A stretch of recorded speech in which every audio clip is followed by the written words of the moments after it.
When I spoke with Aidan Levy on Sunday Night Live, the author of Saxophone Colossus, The Life and Music of Sonny Rollins, we talked about Sonny's powerful connection to his West Indian roots. I just love the fact that when Sonny played what became known as the 9/11 concert in Boston, just a few days after 9/11, that he opens that show without a song, and there's only one tune he could possibly finish that show with, Don't Stop the Carnival, because it just embodied everything that he stood for.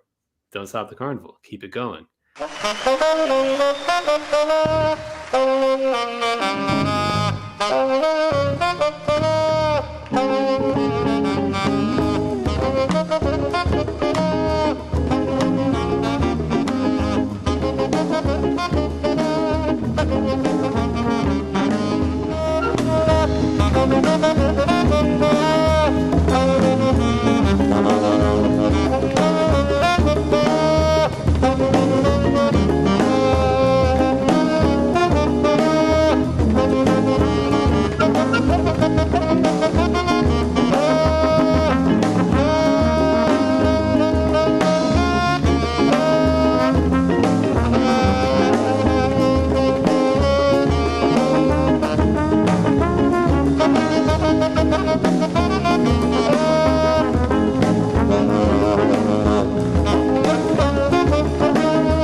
To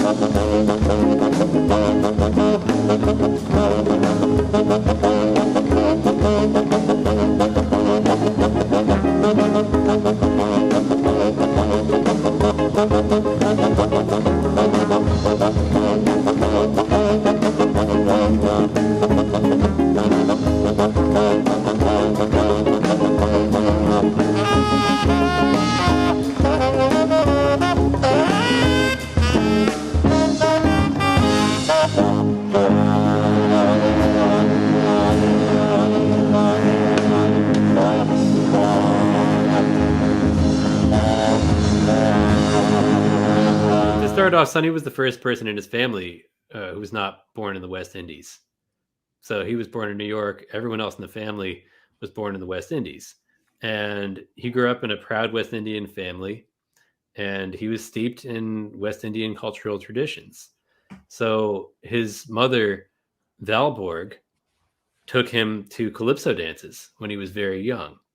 And she would take him to these dances at clubs like the Park Palace or the Renaissance Ballroom. And Sonny became familiar with calypsonians like the Duke of Iron or the Mighty Sparrow. And this was just a part of his cultural heritage. It wasn't something that he integrated into his music until much later.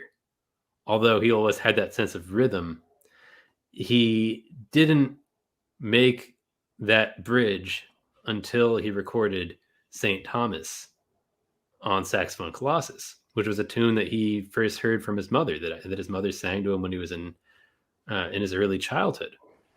So Don't Stop the Carnival is another song in that tradition.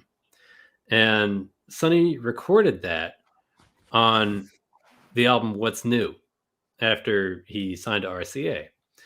And I believe that it was only released on the Japanese version of the album. And it's just great, though, that track, Don't Stop the Carnival.